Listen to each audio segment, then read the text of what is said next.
Now you can see the prevalence in the world. Because of time, I have to be very fast. Yeah, there are five species of this plasmodium,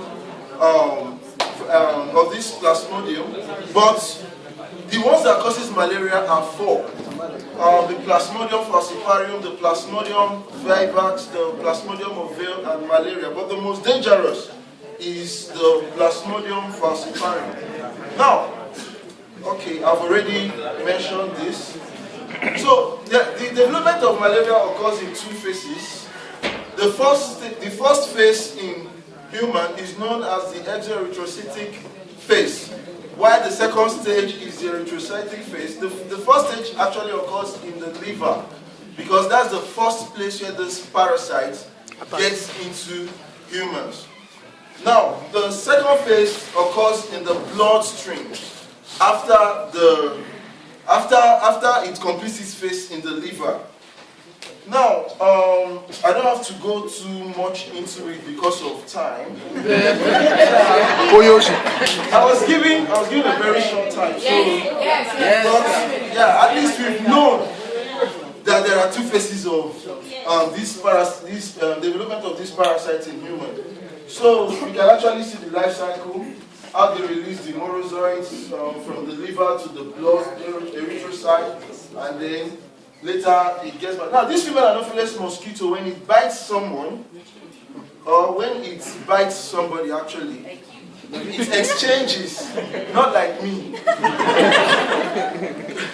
it exchanges this, the parasites, the sporozoids, from its saliva into human skin, and from there these sporozoids find their way into the human liver, where they asexually reproduce. And then after the asexual reproduction, you can actually see they will release it into the bloodstream, and this cycle continues. Now about 30,000 of these sporozoids have been released in the human liver. Now you can see infected erythrocytes, how they look when they have been released. Now, when this process occurs, you know, this affects erythrocytes actually. And when it kills a lot of these cells, what happens is the patient first have signs of anemia. So when someone is suffering from malaria, one of the major signs, one of the signs that the person may exhibit is anemic signs. Now, there are general symptoms which include fever, headache, sweating, tiredness, abdominal pain, diarrhea, loss of appetite, and all that. Then these symptoms actually occurs during different phases. You understand? Like as I explained further, and they can cause serious complications which may involve the kidney and the brain, and probably leads to delirium and coma. Now it's okay, I don't really have to talk about this. Now you can see the strength of this parasite, the different types of the parasite, the vivax, the ovale, the falciparum, and the malaria. Now, for the treatment or the prophylaxis of malaria, before someone suffering from malaria is being treated, some things have to be put into consideration before the treatment. One of these factors is the type of infection, the severity of the infection, then the status of the host and associated conditions or diseases. Now, before I talk about the chemoprophylaxis, that's the drugs for the treatment of malaria, I have to let you know about ways to prevent it. One of the ways to prevent malaria in Africa or in anywhere is by using insecticide-treated nets.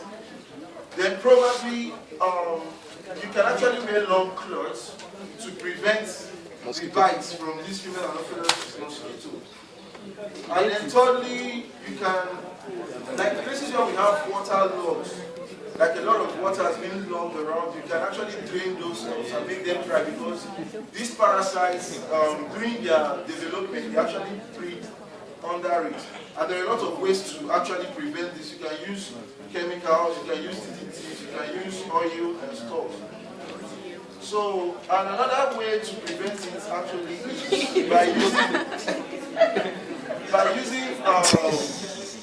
by using some insect repellents, like some cream, some stuff like that on your skin to avoid the bite. Now, you can see what's written here. Don't go to bed with a malaria mosquito. Sleep under a net, talk it in. You show no mosquito is inside waiting for you. Before you go into, before you use the mosquito net, to make sure that there is no mosquito waiting for you inside actually to transmit it. Okay, some drugs can actually be used for the treatment of malaria.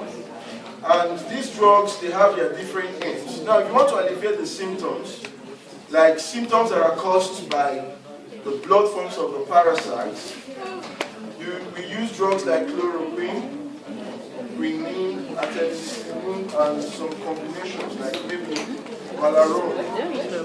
Then, to prevent relapses are due to ignosoids of maybe Plasmodium vivax or Plasmodium umbel. Then we use drugs like primaquine. They want to prevent the spread of the parasites or something. You use primaquine for Plasmodium falciparum and then chloroquine for all of that. Actually, in some regions or parts of the world, chloroquine they've discovered that right now, chloroquine, the drug, these parasites, they develop resistance to it, so they try to either treat it with combination of drugs. So as you can see, the conclusion is that every year, there are more than 225 million cases of malaria, killing around 784,000 people, which contributes to 2.23% of deaths worldwide. And it's really a high time to overcome that female pregnant mosquito and accordingly take measures to prevent its harmful effects on your life. Thank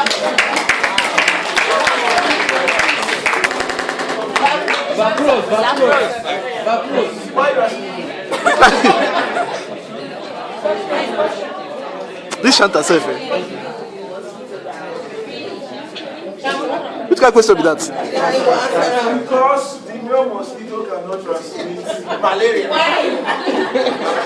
Because it is so. Now God do am.